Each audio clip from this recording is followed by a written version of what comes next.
This is Tim Bryce with my column titled, The American Health Care Act. Here we go again.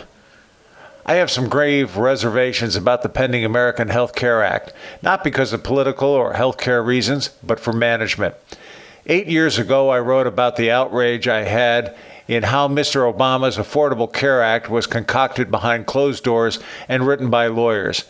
Any company embarking on such a huge undertaking would have first developed a feasibility study in order to make a proper business decision.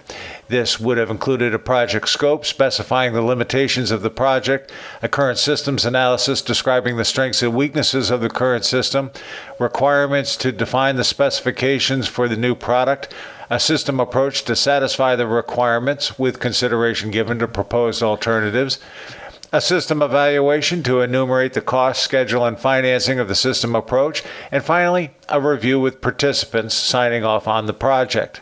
This did not happen in 2009, and it is not happening in 2017.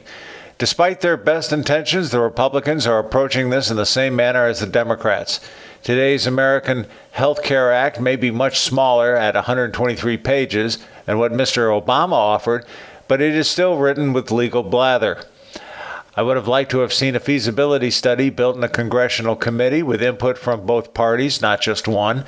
A frank and open discussion would be one way to depoliticize the bill and build consensus, something we haven't seen in our nation's capital for quite some time.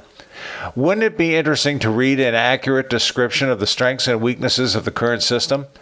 In addition, I would have also liked to have seen someone think beyond mere insurance and consider such things as tort reform and the nightmare medical systems now in place. But such is not the case. As I wrote in 2009, quote, if our Congress went through the motions of building a true feasibility study, it would promote cooperation through effective communications, thereby eliminating partisan sniping.